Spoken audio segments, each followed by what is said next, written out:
This conference will now be recorded.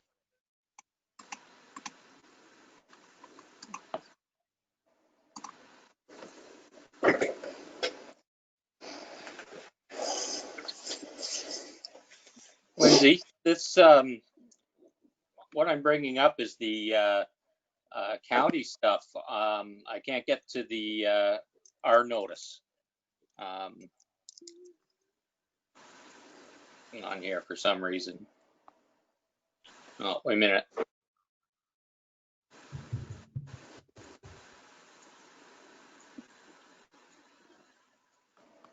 So it was the county that did send the notice. It will be a, It'll be that one. Okay. yeah. Yeah, it's a combined notice, Mr. Mayor. It's between Southgate and the county. Yep.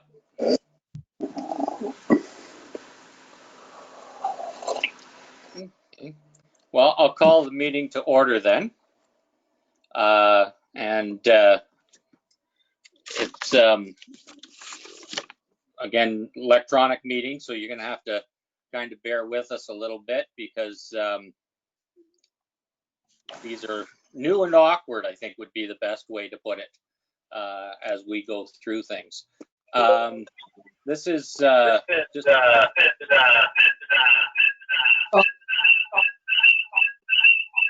I'll get to anyone who isn't speaking to mute your mic.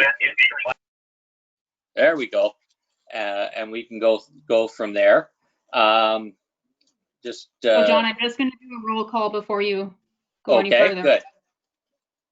So I'm just going to do a roll call of the members of council. So we have that for the record. So Mayor Woodbury. Yes, I'm present. Deputy Mayor Milne. Yes, I'm here. Madam Clerk, I will be declaring a pecuniary interest in this as the applicant is a member of my family.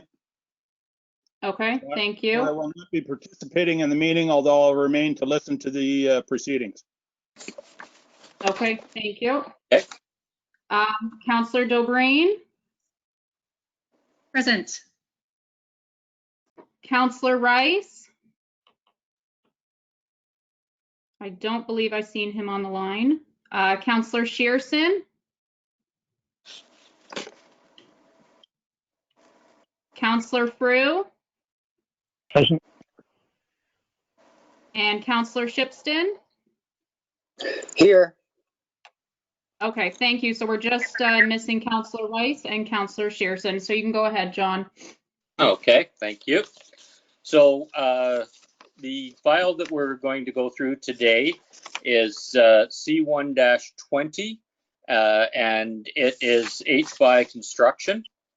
So I'll read through the stuff that we do at every planning meeting that just kind of sets the tone, and then I'll mention a couple of other things. Any person or public body is entitled to attend the public meeting and make written or oral submissions in support of or in opposition to any of the proposed zoning bylaw amendment. Written comments should be submitted to the clerk, Lindsay Green.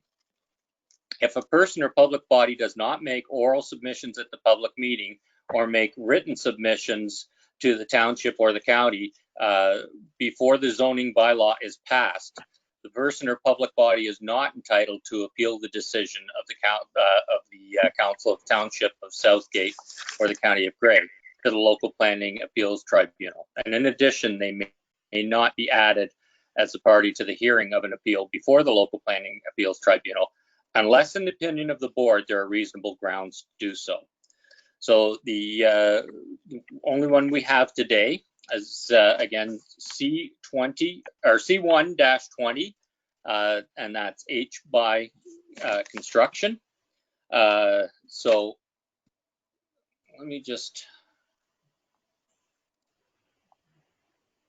I'm having problems pulling this stuff up today, Lindsay, for some reason. I don't know what's.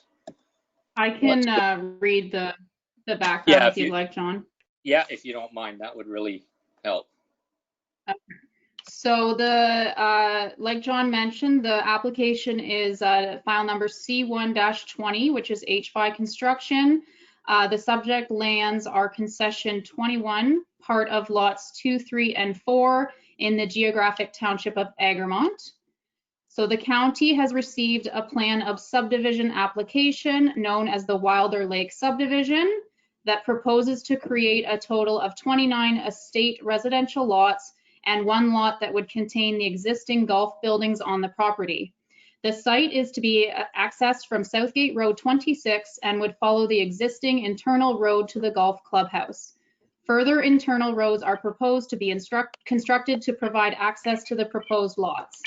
The subject lands are developed as the Homestead Golf Course and Winter Resort, which currently contains a clubhouse, restaurant, and rental accommodations along the shore of Wilder Lake.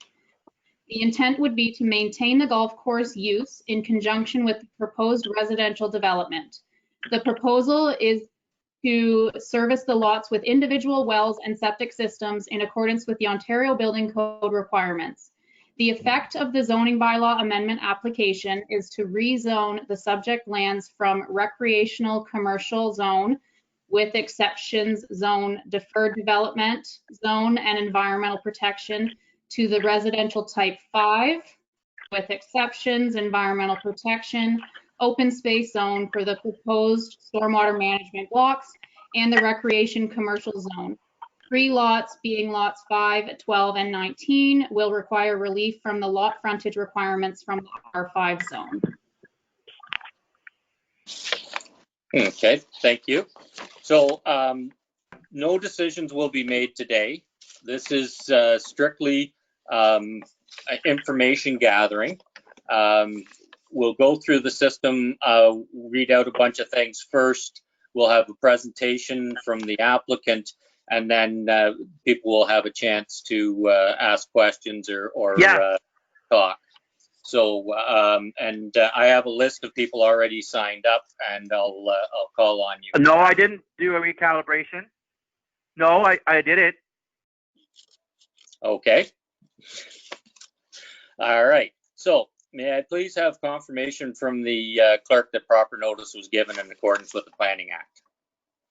Yes, proper notice was given in accordance with the Planning Act. The notice was sent out through the county on May 26th, and the sign was posted on the property. Thank you. I'll now ask our planner, Clint Stredwick, to review correspondence received from commenting agencies. Clint? Thank you, Chair Woodbury. There's numerous comments, both from the agencies and from the public. So I may not read every single word that's written, but I will try and summarize some of the concerns. Yes. That's in no way to diminish the concerns, but just for expediency purposes. Yes, but the full set of comments from agencies and from individuals will be part of the record, just for public knowledge there. So everything is part of the public record.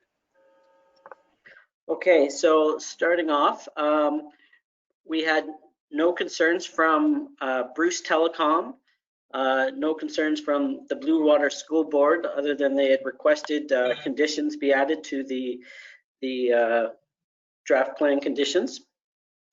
Canada Post had no concerns other than certain conditions in the draft plan approval. Eastlink had no concerns. Union Gas had no concerns other than some easements being required.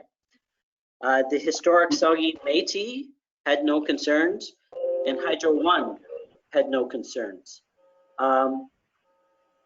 The one agency that did have significant concerns was the Saugeen Valley Conservation Authority, and they recommended deferral of the application. I won't go into the full of their letter, but it is attached as part of the record for people to review.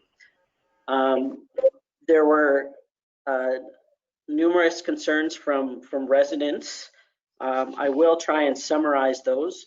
There was concerns specifically regarding ownership of the lake, concerns about the existing dock that's there and being rehabilitated, the lake carrying capacity and phosphorus in the lake, There are concerns about dark sky lighting and night lighting for the streets and the housing. There's concerns about golden brown algae growth. The concerns about Southgate and the county's role in post-development in terms of how some of the mitigation measures proposed would be implemented. There was a request for a public open house to further sharing of information. There was comments regarding the health of the lake and Camp Creek as a result of this development.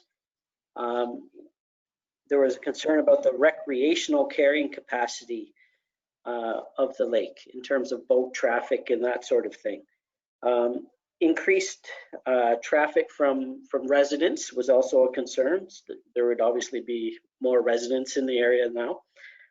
Increased costs to the municipality, such as policing and taxes and that sort of thing. There was some concerns about natural heritage in terms of impacts on fish and wildlife. There was concerns about the size of the lots and them being considered to be too small. Boat traffic, I believe I mentioned.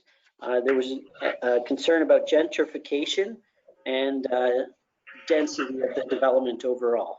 So again, that's a very much a précis of the issues, and it's not meant to diminish any of the concerns, but they are all from the letters that were submitted, and hopefully I've summarized your comments, and they are there for further reading as part of the public record. Thank you. And John, I yeah, just want to make note before you go forward that Councillor Shearson is now on the line, just for Okay. housekeeping. all right. Thank you. And just as Clint said, the full version of the any written materials are part of the file and are available for anybody to read. So then what I'm going to do is normally we would ask for questions from council at this time, but I think if we go ahead one step, unless anybody objects, I'll ask the applicant or the agent for the applicant to please identify yourself by stating your name for the record and make any representation on the application. And so that I think we'll answer some questions before they're asked, at least some anyways. So thank you. Sure. And I Thank you just very want much. to, before you start, Genevieve, I just want to remind everyone participating to mute your microphone if you can when you're not talking. It just helps cut down on feedback, please.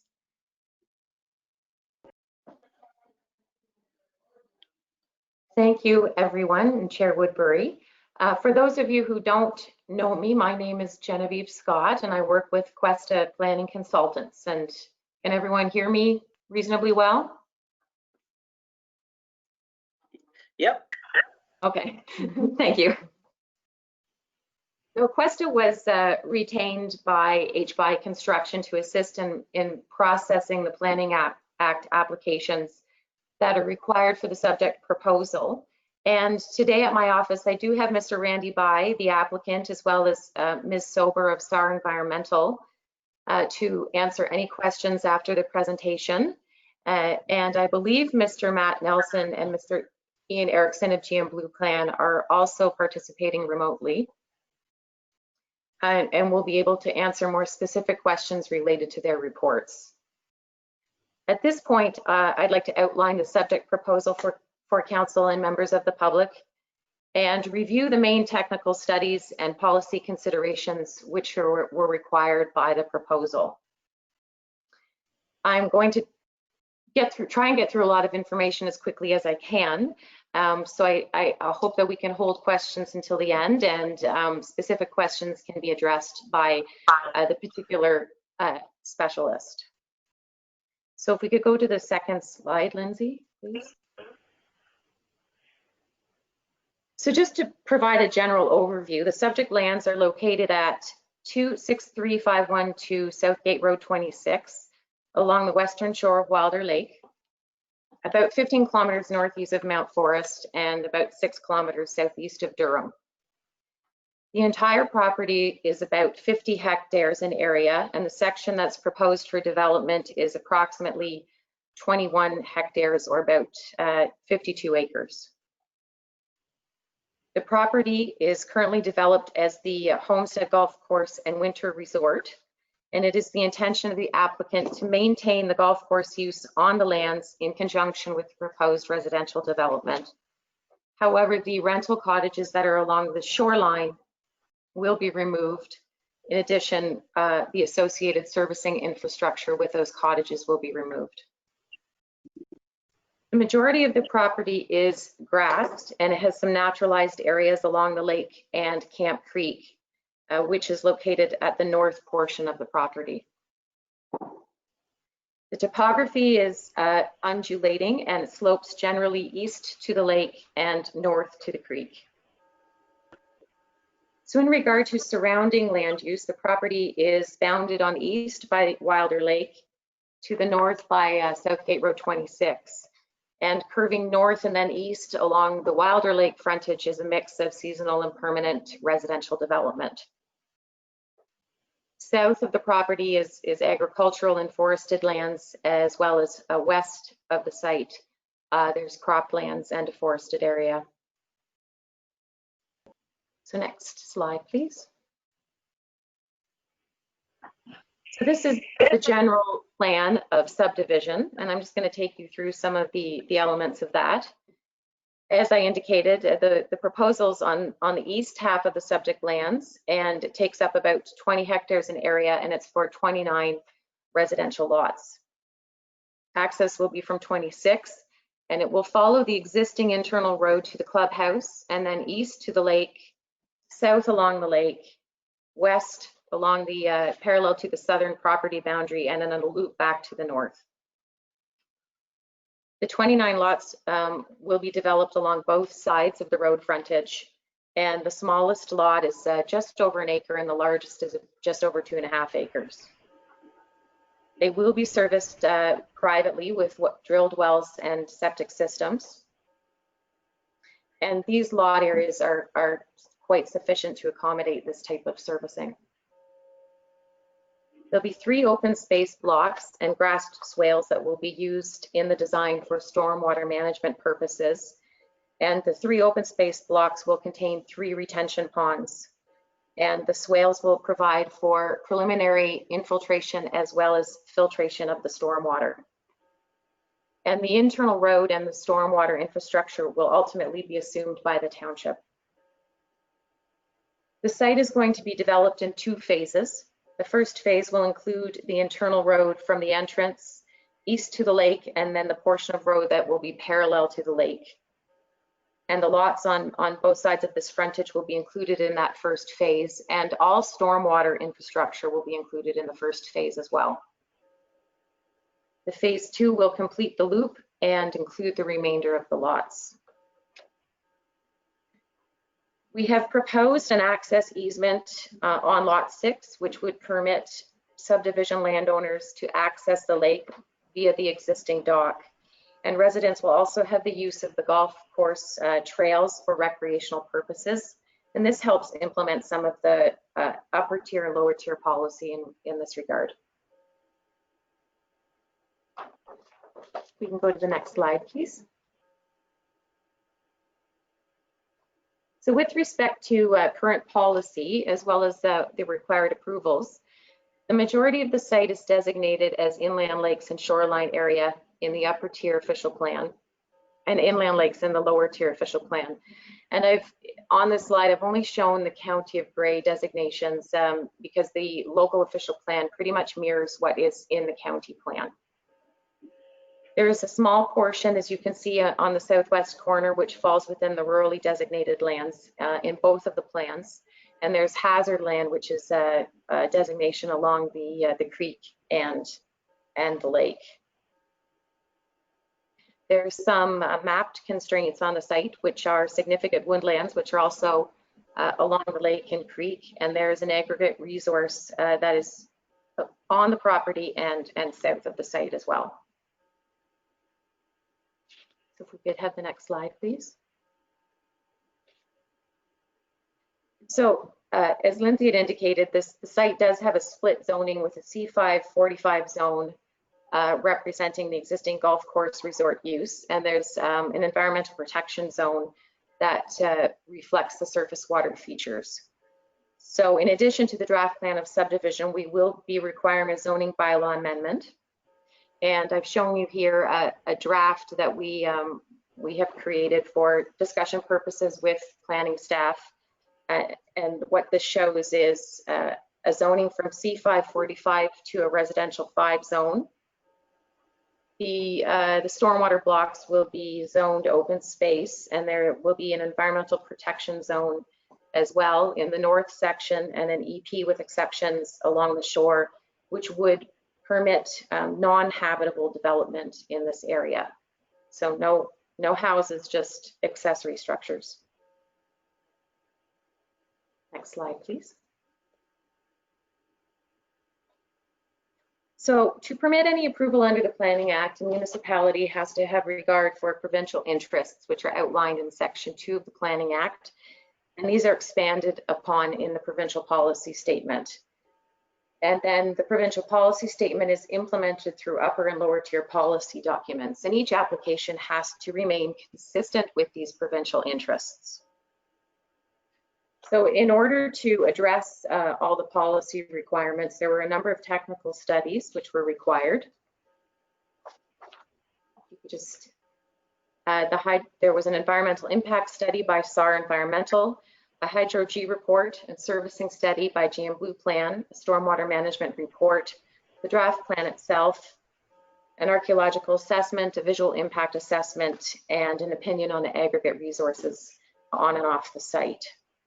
So I'm going to take a look at these, some of the findings of these reports as we look at the policy areas. If we could just go to the next slide. So with respect to development in rural areas of the province, residential development that is appropriately located is a permitted use under the PPS. So some of the considerations would be location, is it scaled appropriately, and can the development remain compatible with surrounding land uses? The County of Grey designation recognizes the existing residential development along shore areas, as well as the demand for housing over the planning period. And the township designation identifies those lands that have been developed and lands that are planned for residential development in the vicinity of inland lakes. So both official plans have directed low density residential growth, such as the subject proposal, to this area of the township. So with respect to compatibility, the local official plan does have a requirement for a visual impact study. And if we could just go to the next slide. This was completed by Abood and Associates, and they conducted field work in the summer of 2018. They took photographs at the site as well as across the lake toward the site to assess visual impact. The study confirmed that generally the height and density of existing vegetation, both in winter and summer, along the shore and within the north woodlot, will provide sufficient visual screening between the site and existing residential development.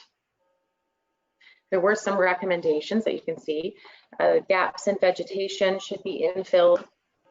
Strategic placement and design of the homes to reduce visual impact, including the use of muted colors, non-reflective materials, the use of dark sky lighting, as well as limiting tree removal and grading for accessory structures within that tree buffer at the shoreline.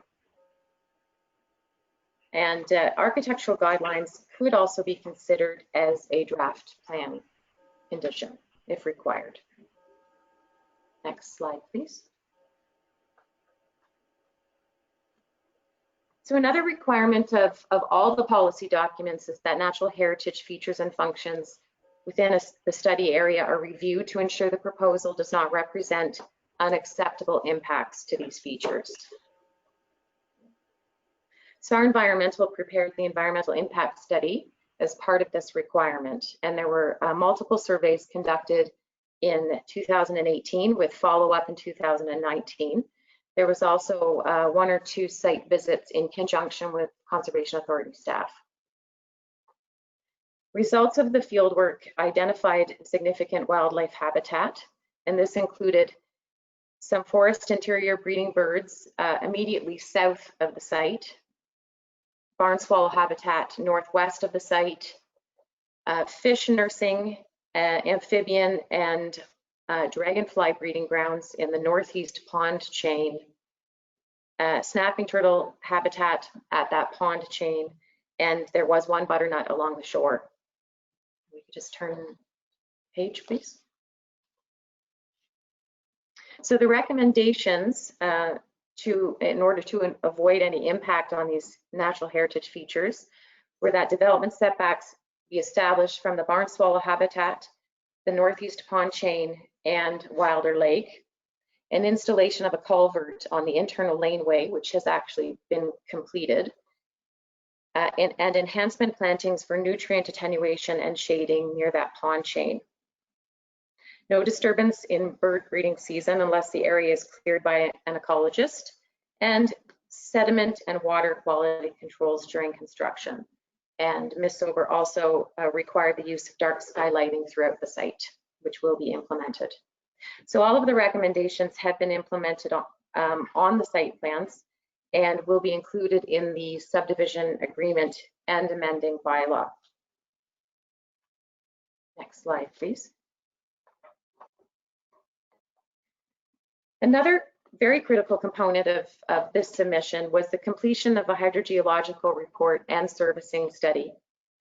And as directed by County of Grey staff, they do have specific lake carrying capacity policies within their official plan, and these policies were reviewed as part of the hydrogeological and servicing study.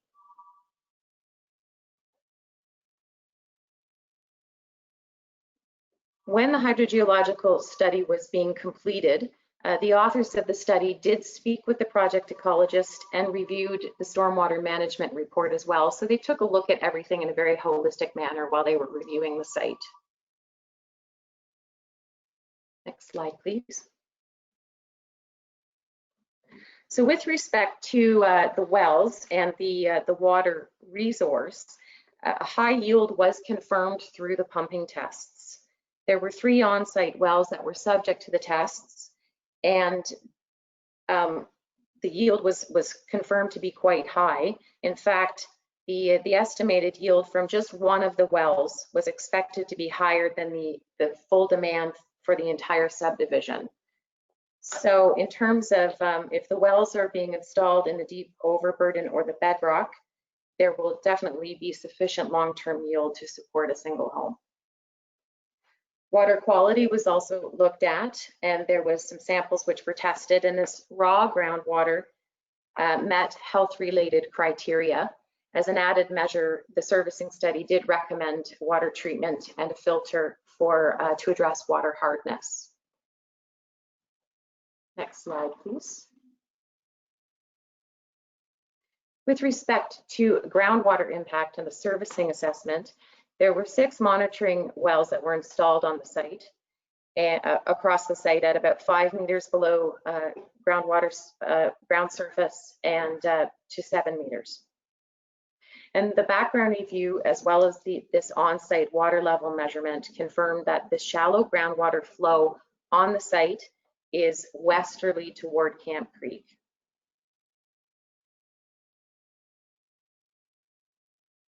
So the groundwater samples were taken and tested, and the background nitrate levels in the shallow groundwater were found to be quite low. Calculations were then completed for the 29 lot proposed development using the D54 guidelines, which is a very conservative test. And combining the average background concentration with the expected levels of nitrate, this resulted in an expected background level of 4.2 milligrams, which is it's well below the concentration that's permitted by the province, which is 10 milligrams per liter. So sufficient attenuation of nitrates in the shallow groundwater is expected. With respect to surface water impact on the lake and Camp Creek, impacts are not expected given the following. So there are large lot areas that are proposed, and this means you have a large dilution factor for that nitrate to be attenuated on the site. The systems are going to be set back from the shoreline of the creek by 30 meters and 50 meters from the lake, which is quite a significant setback. Additionally, the systems are going to be located in coarse grain soils 3 meters above the water table, which will reduce any potential for phosphorus impact. And finally, the groundwater flow is away from the lake. So as part of this process, the county, township, and Conservation Authority did request that the servicing study be peer-reviewed to confirm these study results and to ensure adequate measures are in place to protect these water resources.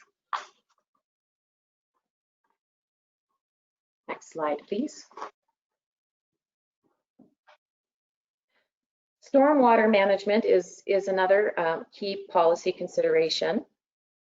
And the stormwater management report and plans were prepared by GM Blue Plan.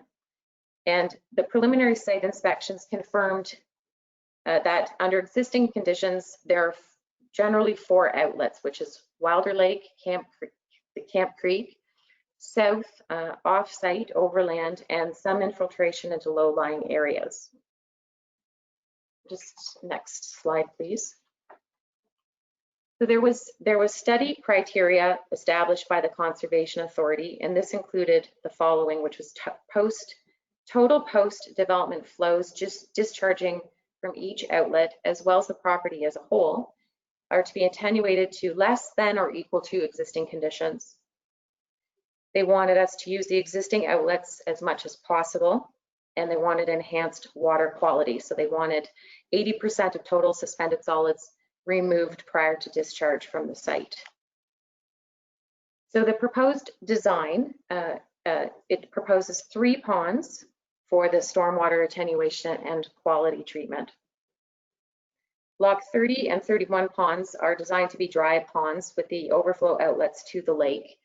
However, the storage volume of these dry ponds has been calculated to accommodate a 2-year storm event just through infiltration only with no discharge. Enhanced grass swales upstream of the wet pond, which is block 32, are going to be used for the entire catchment area of the pond, and this will be to provide water quality control prior to the stormwater entering the pond and ultimately Camp Creek. So given the low imperviousness of the site, the high infiltration rate of the soils, and the design of these swales and the storage volume within the ponds, 80% of total suspended solids removal is expected prior to any discharge. So those are the key policy areas that were the most relevant to this application. It's my opinion that provided the study requirements are implemented on site through the draft plan and the associated conditions of approval, this proposal will meet provincial, county, and local planning requirements. With regard to Section 2 and Section 51 of the Planning Act, conforms with the PPS and the relevant policies of the Grey County and Southgate official plans. That's a bit of a review for everyone. We're happy to ask or answer any questions that people have at this point in time. Thank you very much. Okay, thank you. Quite the report. I'll ask council at this time if anyone has any questions. Yes, Councillor Shipson here through the chair. Yep. Is it Genevieve? Yes. Genevieve, with the 12 lakefront lots, you mentioned in one of the reports, I think it was from, well, I have 2 up on my laptop. One was the visual assessment, and then one, the lady there with the owner from SAR. Yes. The one visual said the houses would be aligned in such a way so they wouldn't impact the other neighbors who have been there for a long time. In doing that, would it be possible, I don't know if you or the owner can answer this, would it be possible to help mitigate any septic or nitrates from that? Could it be possible to position those in such a way that the septic tanks flow towards the roads instead of back on the property? Usually they're put at the back of the house, but in this case, with all that water there and 12 lots discharging, that is going to cause nitrate, and we don't want that to cause eventually that blue algae, which is a problem over in Durham. So would that be something that would be looked at?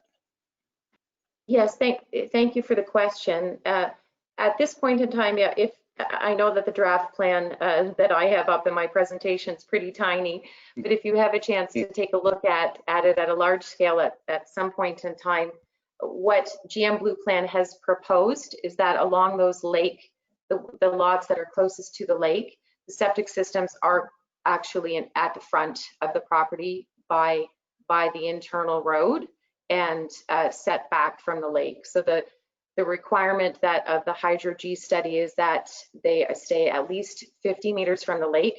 It will probably be more than that, considering that the house is going to be closer to the lake. Okay, And then we I also guess there's also a 30-meter setback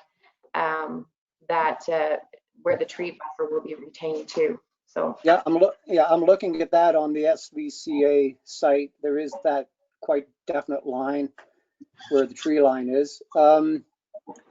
With the land going towards that buffer zone, I think the lady who or the lady in the SAR Environmental could answer this.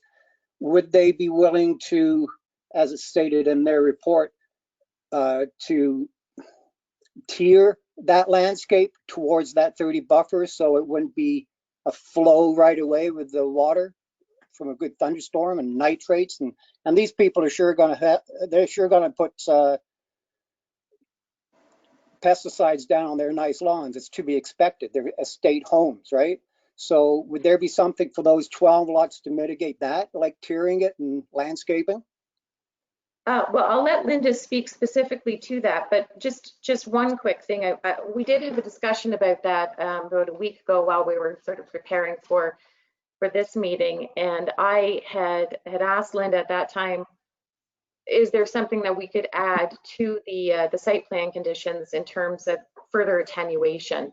And she had suggested certain types of grass, fescue, which you can mow, could be added as a condition on those lots because it really helps to attenuate and sort of suck the stuff up as well. So she can speak a little bit further to that, but yeah, it has been something that we discussed.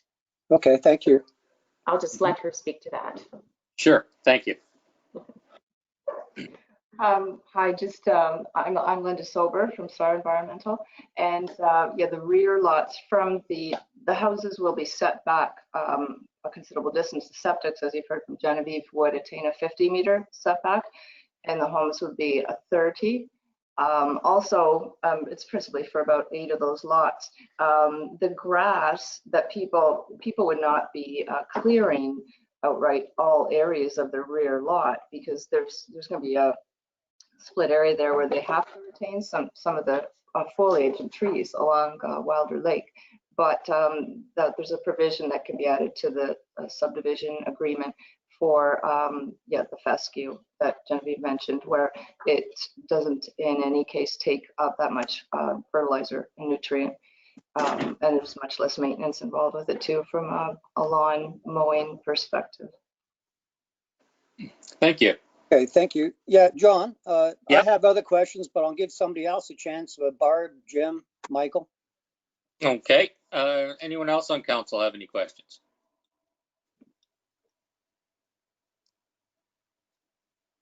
Well, through I'm the not chair.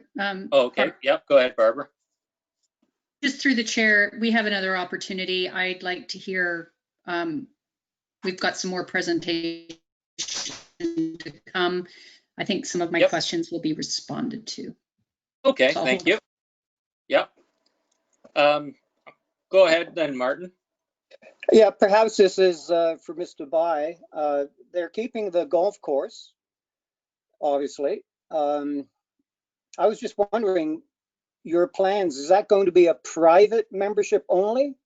Because you don't want these residents walking on your green, beautiful grassland that you mow and keep pristine for the golfers. And these residents who come in don't want golfers going on their properties either, which quite frankly, the little causeways to the dock and what have you. Is there going to be anything like that for the residents to come? Or do they become members because they buy the houses or something? Explain to me what he's asking. I can't hear it very well. Sorry, it's just a little quiet. So you want to know whether or not the golf course is intended for to be open to the public, or it will be a private golf course now? Yeah. Oh, my name is Randy Bai. We've hired some golf pro specialists that understand how to reconfigure golf courses, and we think that we got it figured out, but we're not 100% sure just yet, which is why we're doing this thing in 2 phases. But to answer your question, no, it's not going to become a private golf course because the homestead and the restaurant is still going to be there. And number 2, we're trying to figure out exactly how to configure the remaining parcel of the golf course. Like some tee offs we're going to have to use twice. So to make a long story short, we're only developing half of the subdivision at this point in time because we're still actually working on how to reconfigure the golf course and have it so it flows properly and retain as many holes as we can. And where it's being developed now, there will be no holes. Okay, thank you. You're welcome. Yep. Martin, did you have anything else? Oh, I might have, but I'm good for now. Thank you, everyone. Okay, anyone else from council have any questions? All right, not hearing any. If there's anyone present who would like to make a submission in support of this application, you can speak now. Please note that you'll be required to state your full name and address for the clerk, and that your comments will be included in the minutes and will form part of the permanent record of this. Okay, I'm not hearing anything. Is there anyone present who would like to make a submission in opposition to this application? The same applies, that you'll have to state your name and address, and that your comments will do the form part of the file. Now I have a list of 5 that we'll go through first, and then we'll see if there's any others from that. Tom, if you'd like to make any comments, you could go ahead. That's Tom Burnett. Good day, everybody. Hope you are well and staying safe. Thanks for the opportunity to speak. From the public record, there appears to be a significant number of questions and issues about the development, and I mean significant. Hopefully this means the process will be slow and methodical, with a number of third-party peer-reviewed studies to take place, and 2 of those were mentioned today on the Southgate website. We need really more than just a public meeting. At the very least, we need a committee of all vested parties who can really logically discuss the many aspects of this proposed subdivision. It's a huge project for the ecologically sensitive part of Southgate. Southgate is currently reviewing its official plan.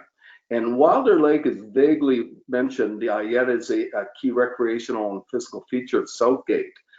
It needs to be included in the official plan with much thought about what we want from the lake and how its health and sustainability will be assured for the future.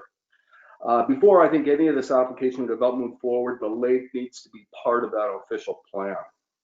Now, the ownership of the lake bottom was in question, and it has been resolved by the Ministry of Natural Resources Office of the Surveyor General. The lake bottom is vested in the Crown, and to date, there's been no documentation submitted that would say otherwise. The dock at Homestead sits squarely on Crown land. It's never been addressed how this affects the dock and its connection with the development. And these are issues that really need to be addressed and answered before this can move on. COVID-19 has shown much of the ugly side of human behavior. And one of the disturbing trends is many people don't like to follow recommendations to ensure the health and safety of everybody. The environmental and visual impact studies have outlined many mitigating factors that need to be implemented. And do you really think that multi-million-dollar homeowners are going to follow mitigating actions that aren't likely enforceable? The studies mentioned basically that if the recommendations aren't followed, that the development isn't feasible. So a huge issue there. And here's one example, and this shines squarely in our face, and you have to excuse the pun. Nighttime lighting is mentioned many times in both the environmental and the visual impact studies, so it's got to be an important issue.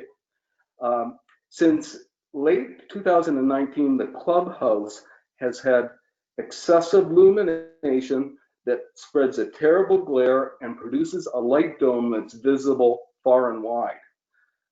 They don't really comply with the mitigating factors.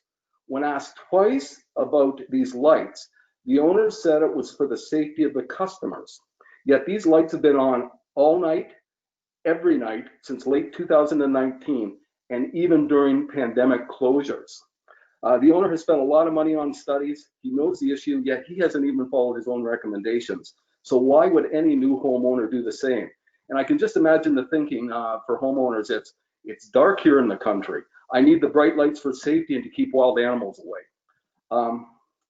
In this crazy world, we need more places like Wilder Lake as they are today. In this planning process, we need to understand we have one lake, we have one chance to get the planning right, and we have zero chances to right any wrongs. Thanks for letting me speak.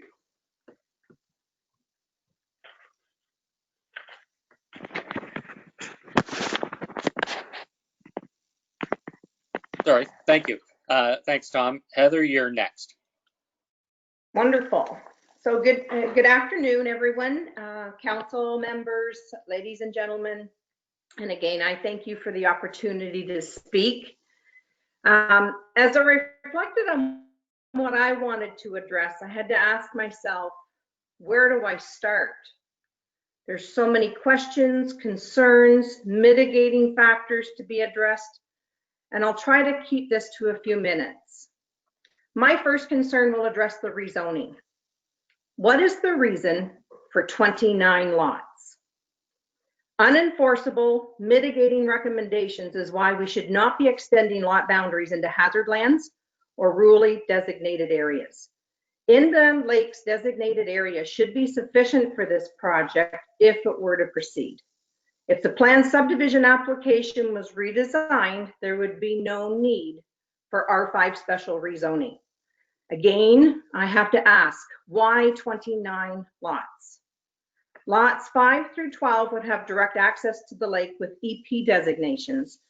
Grey County have stated a lake impact study could be waived or should be waived. It shouldn't be waived as there are mitigating factors to be adhered to by these potential property owners. One question I have, it was briefly mentioned here, a direct right-of-way access is provided to all residents of the subdivision to the dock. There's no mention in the justification report of any public access or access to visitors of the golf course. This leads to an altogether separate concern that Tom's already mentioned. I'd like to bring to your attention a phone call we had with Perry Malloy, Coordinator, Crown Land Surveys, Office of the Surveyor General, MNRF. He mentioned MNRF would be asked to make comment on this application as other jurisdictions have been granted. But when we stress there is an error at land registry, thus an error in opinion that the lake that is privately owned, we asked, would MNRF really get that opportunity to make comment. As of so far, they haven't.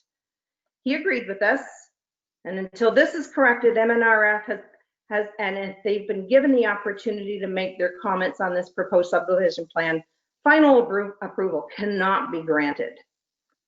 My second concern addresses bylaw enforcement for mitigating factors. There are many mitigating factors in both the environmental and visual impact studies. We all know enforcement is done on a residents reporting reactionary basis, not proactively enforced by township. This is not fair to those that have to report the problems, as they're either labeled or made to feel as complainers. When you continue to see bylaws broken, we have to question what, if anything, was done to mitigate the issues, as reporting back is never provided. When you reach out 2 or 3 times to get results, there's frustrations on everyone's part. In speaking with many people, there is reluctance to approach a property owner in the event that they take offense. Then if the township needs to be approached, the property owner knows who reported it, and in many occasions have retaliated. It doesn't make for happy, friendly neighbors when you're having to report on them. My third concern, and certainly not the least, and it's the potential for investors to purchase homes for the intention of short-term rentals, such as Airbnb, with access to a golf course, Wilder Lake, possible snowmobile rentals and trails, potential cross-country skiing on golf carts in the golf cart trails in the winter. This could be promoted by some at a later date as a resort, rather than the intended proposed residential subdivision. This changes the whole dynamics of the proposal. Mitigating factors would be impossible to enforce, as there could be total disregard by renters.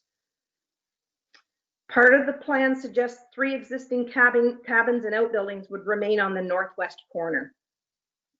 In Saugeen Valley Conservation Authority document dated March 27th, under the title Statutory Comments, their approval is required for any alterations or change in intended use. What is the intended use of these buildings? Is there an intention to provide washrooms for dock users? One question that I would like to have clarified, I think it's already been mentioned by Genevieve, is that all of the existing septic systems, along with the cabins, the other existing cabins, would be removed. So just like to have that confirmation.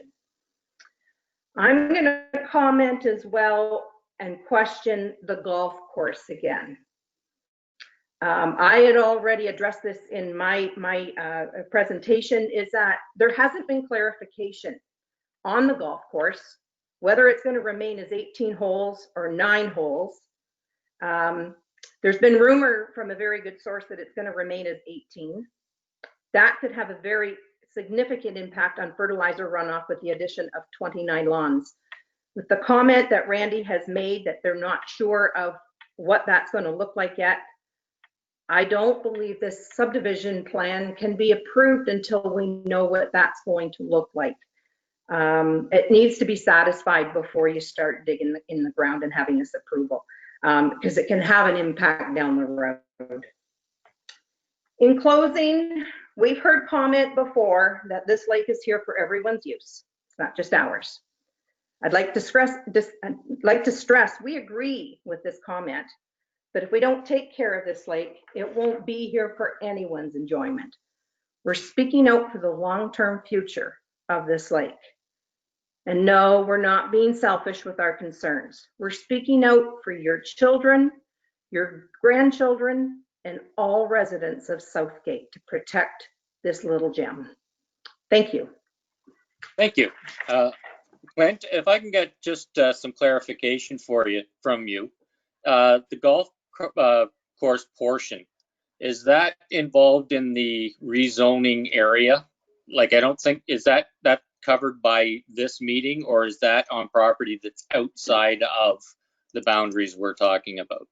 Well, it is additional lands, but it's not it's not an area to be rezoned as part of the zoning application.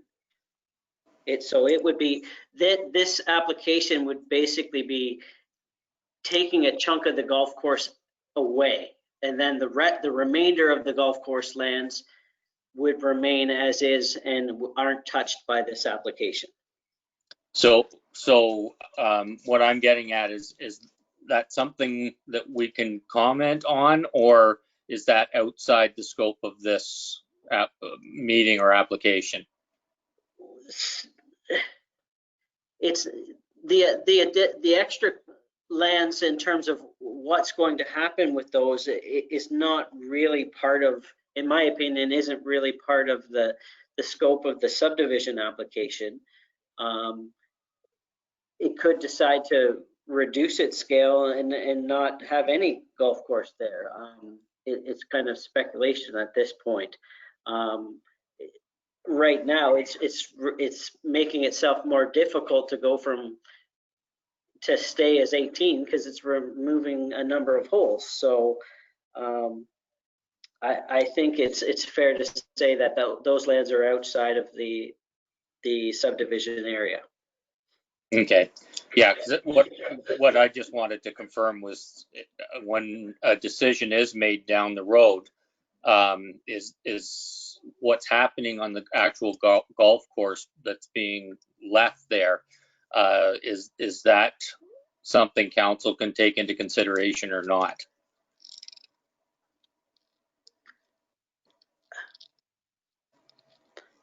Give me easy questions. Yeah. I'm not sure you can like if they're not proposing to change the zoning or anything on the remainder of the lands, then the area that is zoned is the area that's already zoned. So if they needed additional lands for the golf course, that would require additional zoning. Okay, all right. Just all the little nuances of the Planning Act are just good to understand as things as we go through this process. Okay, thank you. Next up, we have Robert Caprini. I'm here. Thanks, John. Guess I better turn on my camera here. Let's see if this works. Go ahead. There It's we all go. yours. There we go. And for anyone who hasn't seen me probably in the last 3 months, don't be alarmed. This is my COVID cut, I guess I would call it, or lack of COVID cut.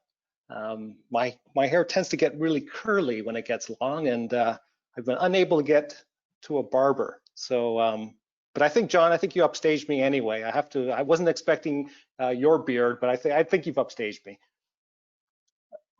Anyway, hello to everyone. As you know, my name is Rob Caprini, and I guess I'm going to read from what I'm going to cover in my, hopefully, which is a 2-minute discussion, will be largely covered in our written submission prior, but I'll just go over the high points here. So my wife Monica and I owned a property on Wilder Lake. My wife grew up on the lake, and we purchased our property there about 20 years ago. We are opposed to the development because of the risk it poses to the water quality of the lake. The benefit to the township of the added tax revenue will be insignificant when compared to what the community will lose if the lake is polluted, not to mention what it would cost to clean it up, if that's even possible. A number of years ago, we noticed that the algae in the lake was increasingly becoming a problem. At that time, in 2012, so that was about 8 years ago, let's call it, we began sending water samples to the Ministry of the Environment. So for each of the last 8 years, we've been measuring, taking water samples, sending it in to the Ministry of the Environment, and having them return the phosphorus levels. What we found is that over that 8-year period, virtually each and every year, the phosphorus concentration has been rising. That's important because it's accepted science that phosphorus in lake water causes algae. That's straight from the Saugeen Valley Conservation Authority. Algae can be more than a nuisance. Marl Lake, which some of you may know, is just north of Hanover. It has had a persistent problem with blue-green algae for many years. Blue-green algae produces a toxin that is dangerous to human health. Unfortunately, the phosphorus levels at Wilder Lake are now approaching those seen in Marl Lake. So we're well on our way to a serious problem. Now, sources of phosphorus include septic systems and fertilizer runoff from lawns and gardens. Scientific research tells us that 1 pound of phosphorus can create between 300 to 700 pounds of algae. I'll pause there because this is critical to appreciate. So to put another way, for every pound of phosphorus that we underestimate will enter the lake, we should expect 300 to 700 pounds of algae. That scares me, and it should scare you. It's no wonder that other lakes are having problems. I'm not confident in the conclusion of the applicant's reports that no additional phosphorus will get into the lake as a result of the development. Why? Well, it assumes we can control people's behavior as to how they use their property. Take a lakefront lot, for example. How do we stop people from fertilizing their lawns right up to the lake's shoreline if they choose to? How do we stop people from putting in concrete patios? How do we stop people from cutting down trees, building large sheds? As we all know, and has been stated by others on this call, bylaws are enforced only when someone complains.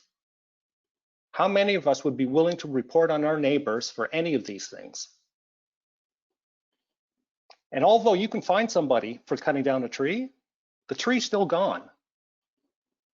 Simply put, the measures the applicant and his consultants recommend be used to protect the lake are completely unenforceable. Poor development decisions in the past are leaving taxpayers today on the hook for costly cleanups in other lakes.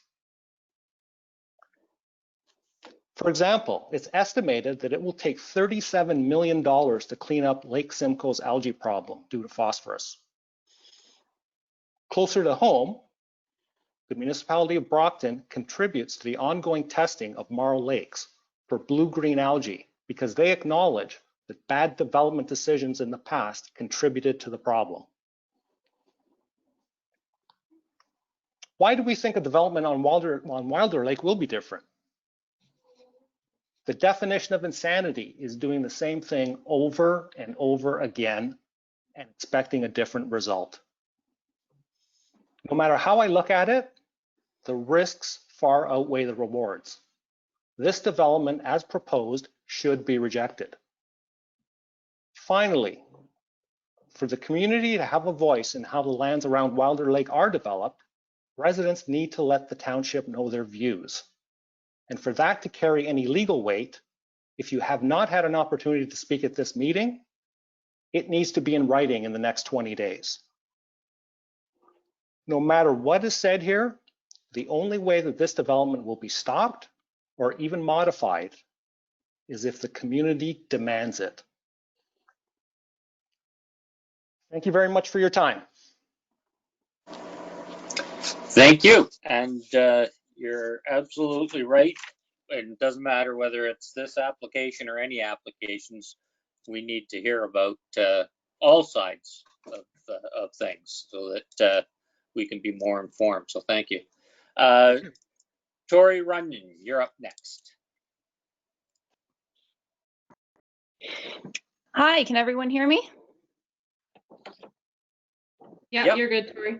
Okay, thanks. Sorry, I'm not going to turn my camera on just because I have limited bandwidth. Hi, my name's Tori Runyon. Our family submitted our comments.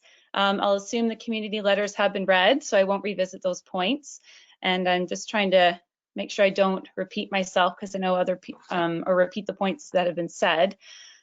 So it has been pointed out by the developer that all of the requirements have been checked off, or most of them.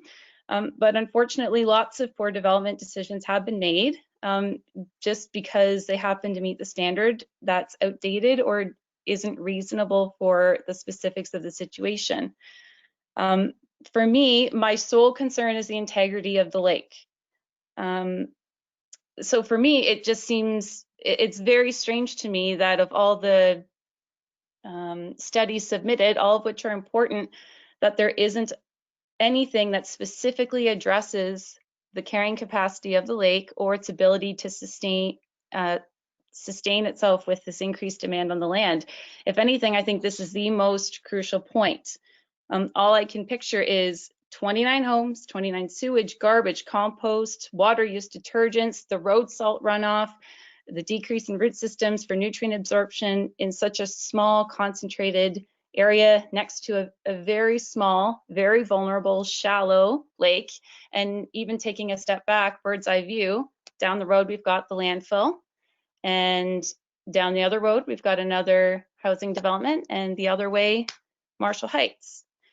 So for me, the standards and policies are failing at this point, and when they fail, we then have to rely on the local political will. So in my mind, we're looking to you, councillors, to keep the long-term welfare of the land and the next generation at the forefront of the conversation, and to demand all the necessary information that's relevant to this specific situation. I'm personally one of a very large number of 6th generation of a family that has lived with and been stewards of Wilder Lake. My children are part of the 7th. We're all paying very close attention to what's happening. We're not going anywhere. We've chosen this community. We've chosen to spend our time and dollars here, and we're going to continue to invest in this community. And when things go wrong, we will still be the ones here, having to cope with and pay for irreversible damage from decisions that were based on wrong data, the wrong priorities, and the wrong values.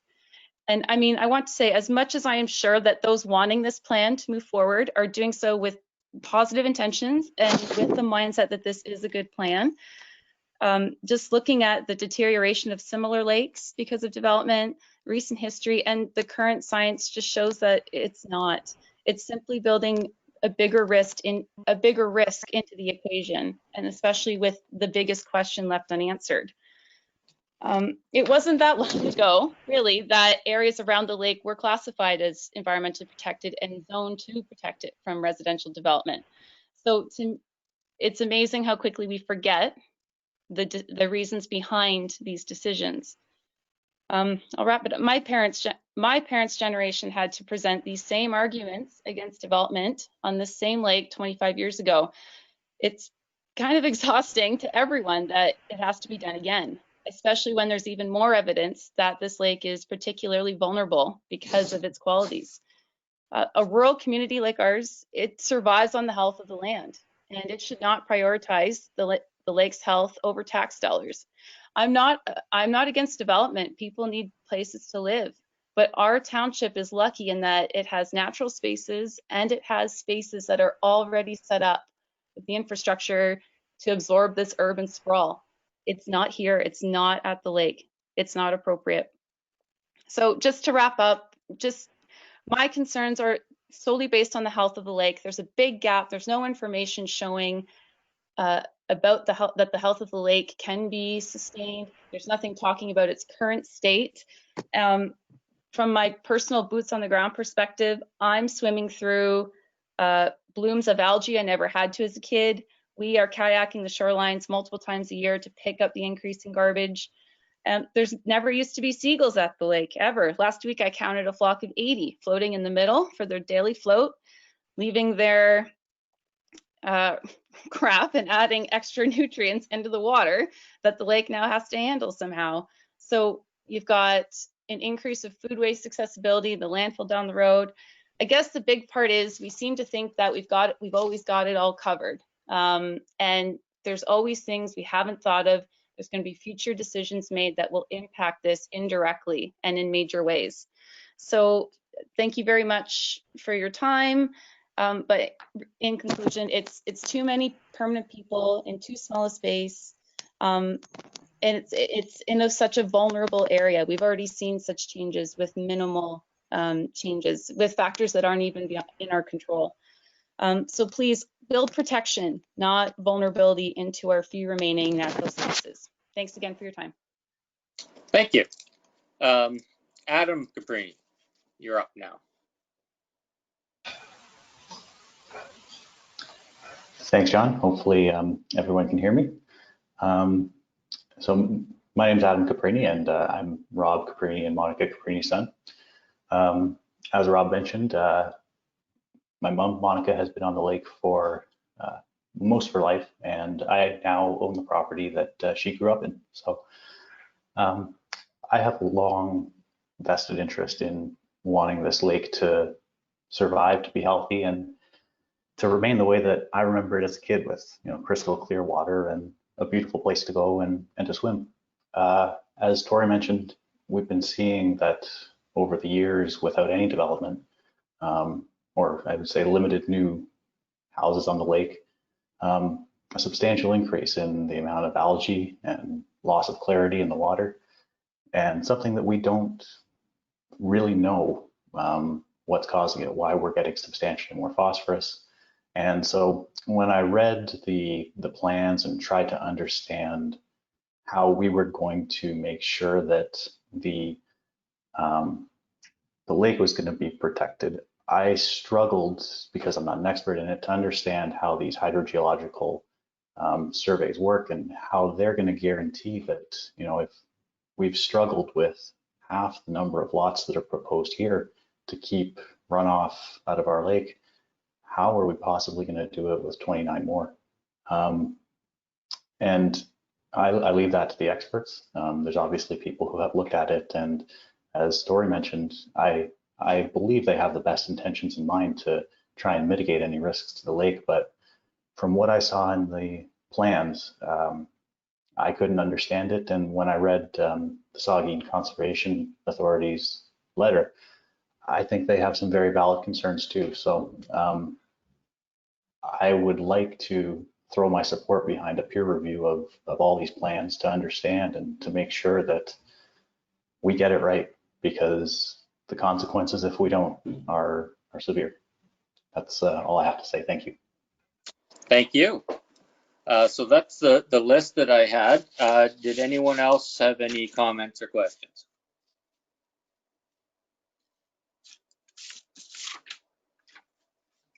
Okay, John, yes, it's Tom Mark, for both you and Clinton. Okay, just a second, Martin. We'll be coming back to council in a bit. This is public still. oh, sorry. My apologies. Yep. Anyone from the public that has any questions? Hi, can you hear me? Yes, I can. You have to state your name, and then you can go ahead. Wonderful. I'm Selena Caprini. I'm sure you guys have all probably heard enough from the Caprinis at this point, but I did just want to support what's already been stated and say that I also oppose the development. I currently am lucky to live on Wilder Lake and to live in the community, and I kayak there every day, so if anyone wants to come kayaking with me and see what a beautiful lake it is, you're more than welcome. Just send me an email. But yeah, we've been seeing basically the lake in decline for 10 years now, and really we're, as a community, we're all, the homeowners, I think, are coming together trying to make things better, and more houses is not the answer right now. We need to get it under control before even considering adding more people, or there isn't going to be a lake for people to enjoy in 5-10 years. So that's just my thoughts. Thank you so much. Thank you. Anyone else from the public have any comments or questions? John, it's Yes. Tom. Yep.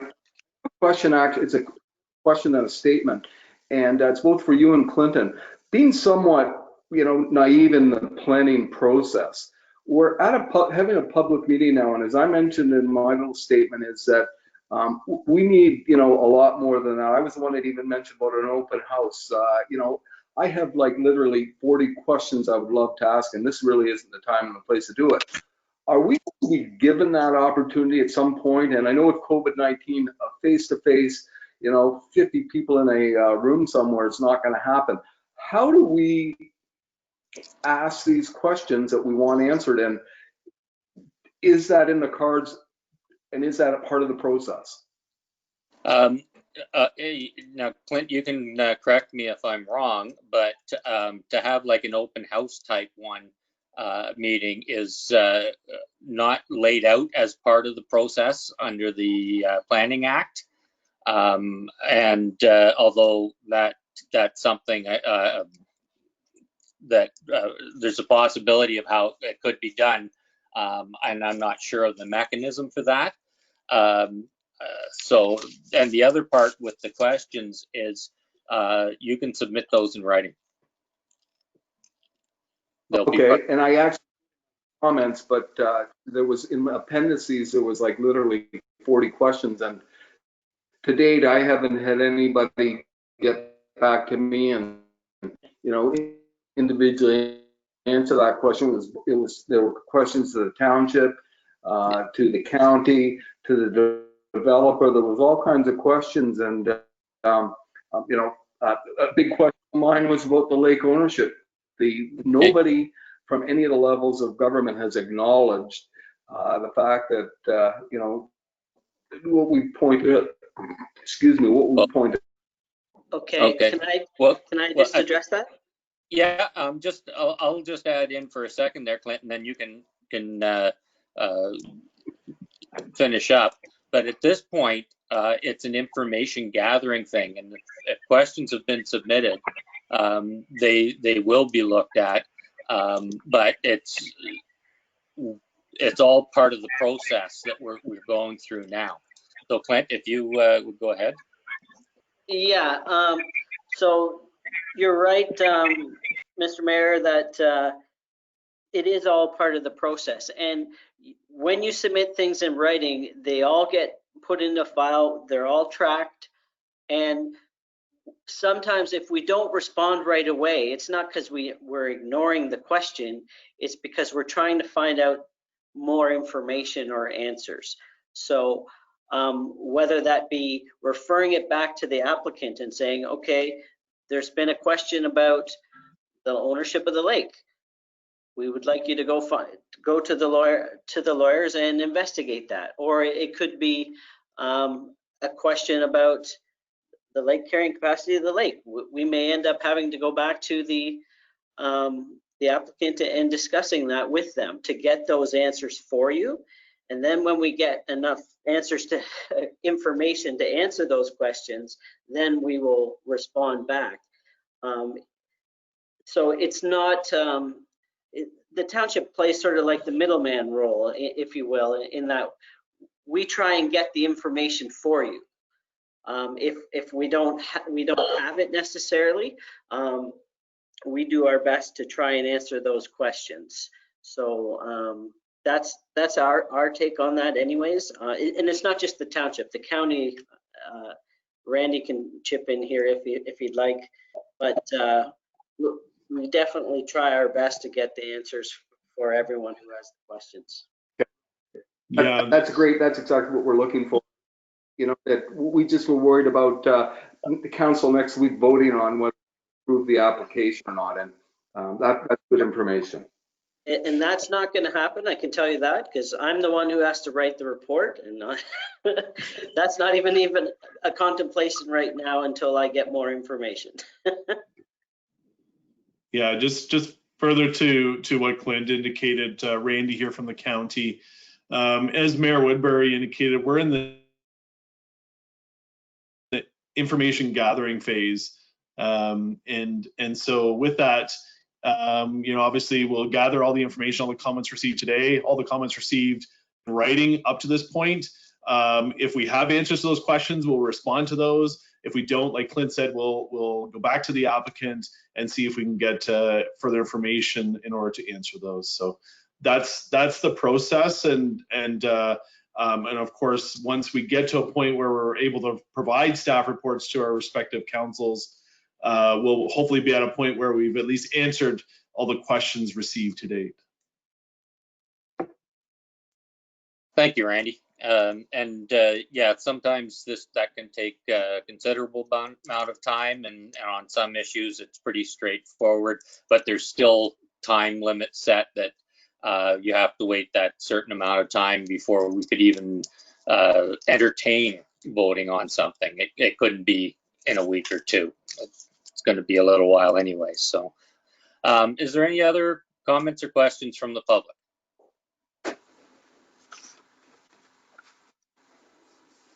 Okay, not hearing any. Are there any other comments or questions from council? Martin, you had something? Yeah, thank you, Mayor Woodbury.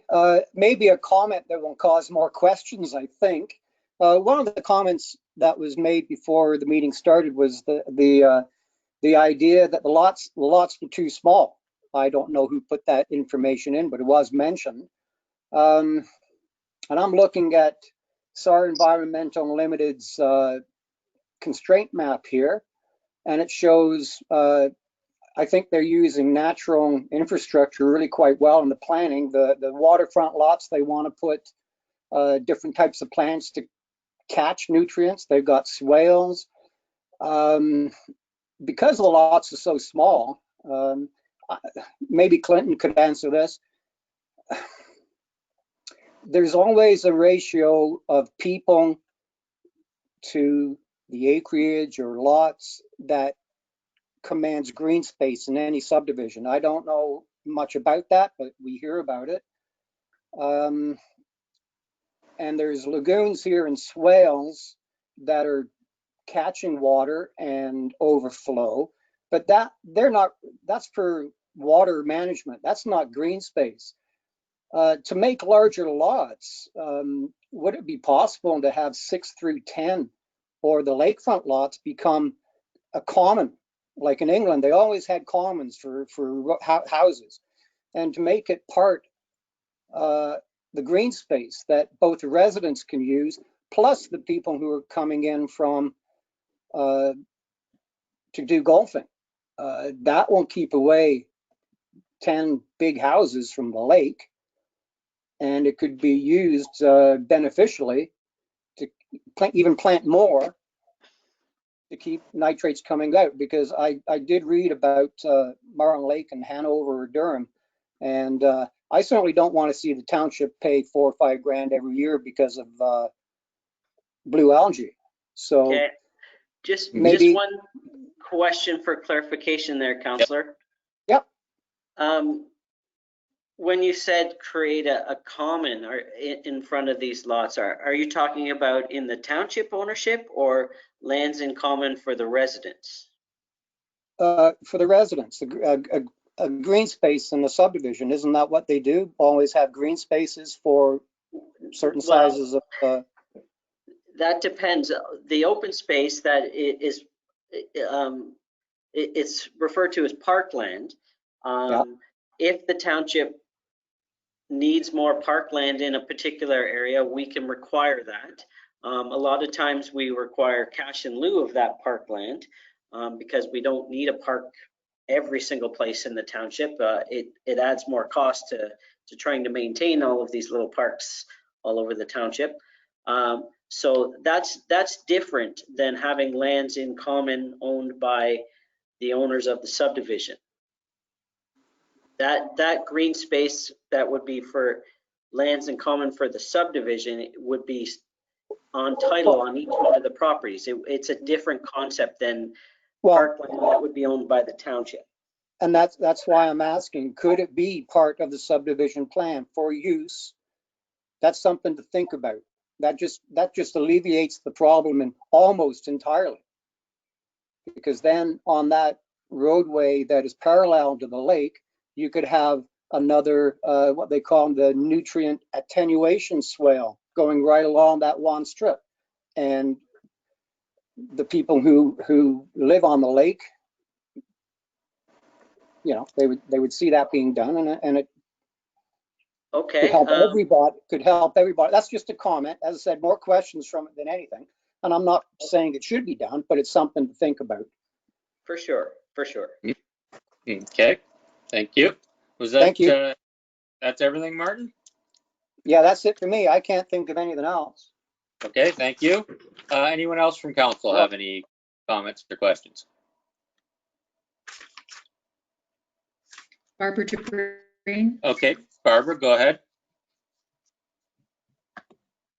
Thank you, Mr. Chair, and thank you everyone for your comments and for participating.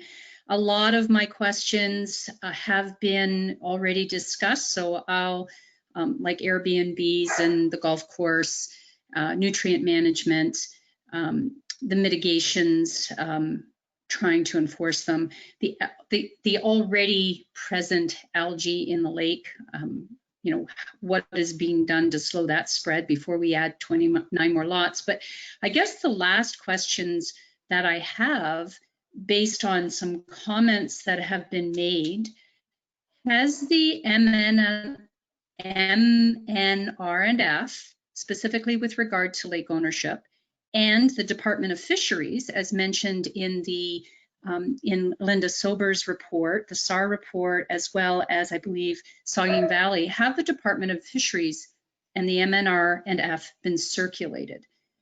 We often circulate and don't get a response. So I just to let people know that we have a long list of people we circulate to. If they've been circulated and they don't comment, should we be following up? I guess that's for our planner, Clinton, or for Randy through the chair. Okay. Clint, do you want to try that? Okay. As far as it was the county who actually did the circulation on this one for us. However, to my understanding, and Randy can correct me if I'm wrong, the Ministry of Municipal Affairs and Housing is circulated through what's called a one window approach, whereas it's forwarded on to them and then they forward it on to the necessary agencies for comment within that, which could be the Ministry of Environment, the Ministry of Natural Resources, and so on. So that's how that's taken care of, to the best of my knowledge. Is that your understanding, Randy? Yeah, that's correct. Now with that, there's still the overall question, I guess, in terms of lake ownership. And that's one of the questions, I guess, that we have been provided some additional information on. We have county legal reviewing that. That additional information is provided by the applicant. If based on that opinion, it seems to be pointing to the fact that the lake bed is Crown ownership.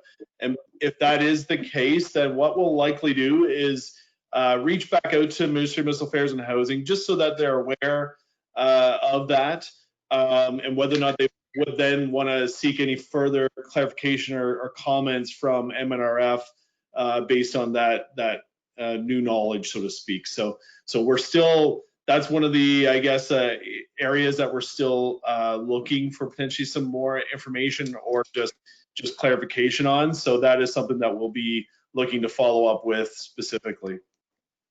Great, thank you. Thank you so much. It's nice to know that we're gonna circle back and just look into those further, and that's great information, Randy. Thank you. My only other question through the chair, there was talk about green space and, you know, walkability. My experience with golf courses is you don't want people just, you know, going for a walk along the golf course when people are trying to golf. It's poor etiquette. I also know that floating sidewalk clearing equipment is not feasible, but a suggestion through other conversations was perhaps paving shoulders, widening the road to allow for walkability, bikeability, and to Martin Shipston's, Councillor Shipston's suggestion about green space,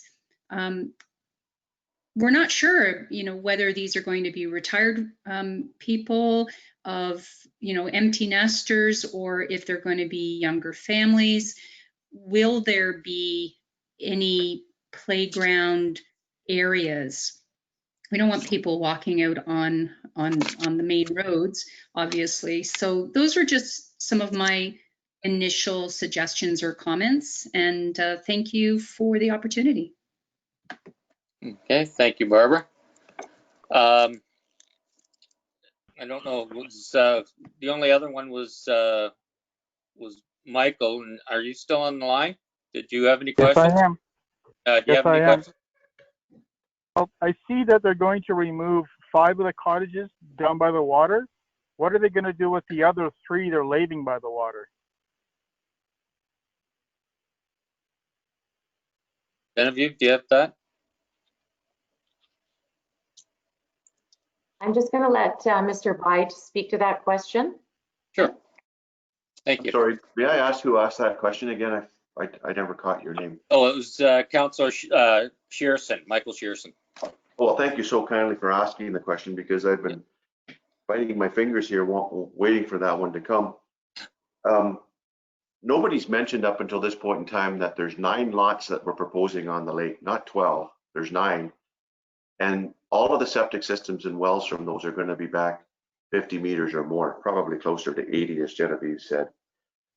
But we're removing all the cottages, every last one of them, and their septic systems. So the one by the dock is going to be kept as a change house with no washroom in it.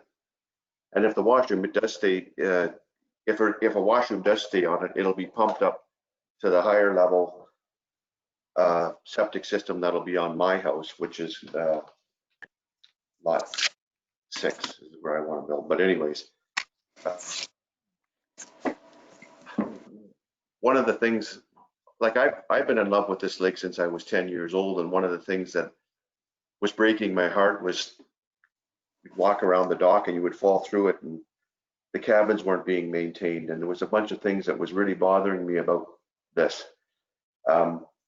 We're taking down 50 and 60-year-old cabins and getting rid of them from the shore's edge with this, along with their septic systems. These are things that nobody's taken into consideration. And when I look at the maps, it appears to me as if there's 20 lots on the other side of the lake, and they're all most of them are of the same vintage. There's some newer homes as well, but most of them are of the same vintage as the cabins, with probably some of the same septic systems that have been installed. And now it's a totally different lifestyle, still using those septic systems. But what I want to really drive home, if I may, is that if we're talking about what we can do to correct a problem, I don't know what more a fellow can do than just getting rid of the cabins altogether from the shore's edge. Like that's a huge step in the right direction, and I would sure appreciate it if people acknowledge that, because we're going to a tremendous expense to get rid of those cabins. Like, it's more than anybody can really understand, you know. Thank you. Is there anyone else from council that has any questions? Okay, I'm not hearing. Oh, Martin? Yeah, I just wanted to say that was a given after all the reports that I read. I didn't find that to be a question to ask because it was stated. Oh, sounds like we lost you, Martin.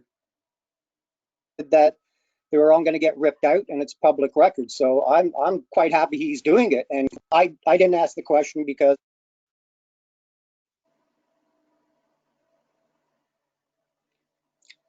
Well, we lost you again, Martin. Okay, anyone else from council have any other comments or questions? Just a follow-up. My question really is just more that the people that's renting those cottages now won't be the same as an owner that owns the property there. They're going to care more about what's happening on their property and the lake than what a person would be up there for the weekend just to have a party. So that's the only reason why I was wanting to make sure that they were all being removed and those other 3 were also being removed. And so if this does go through, that we're not adding a nuisance. Okay, thank you. Mayor Woodbury, if I may say a couple words.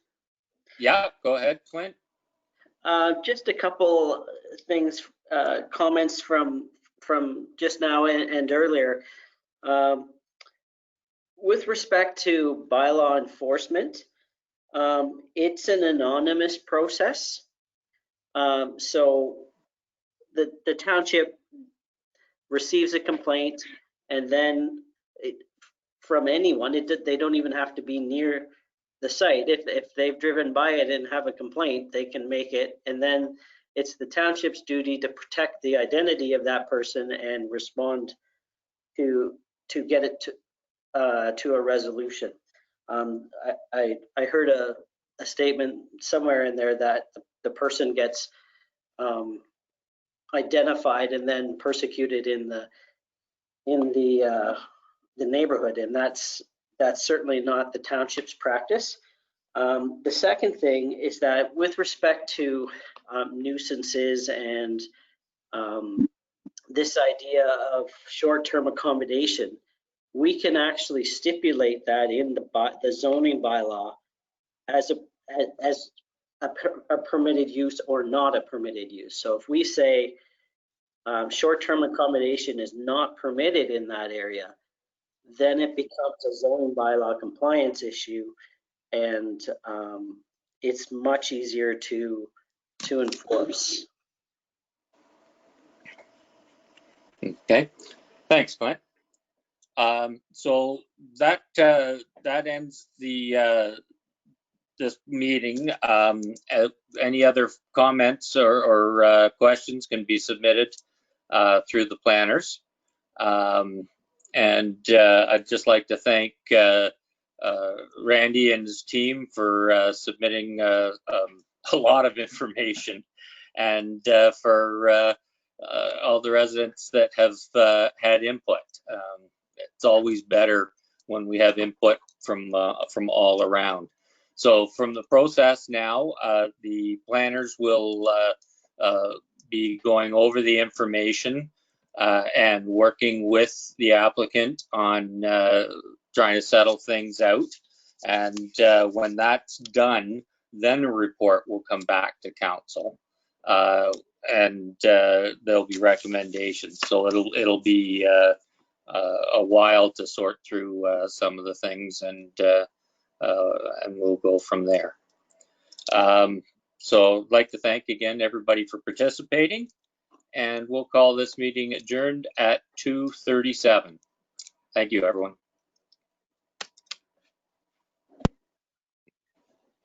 Thank you.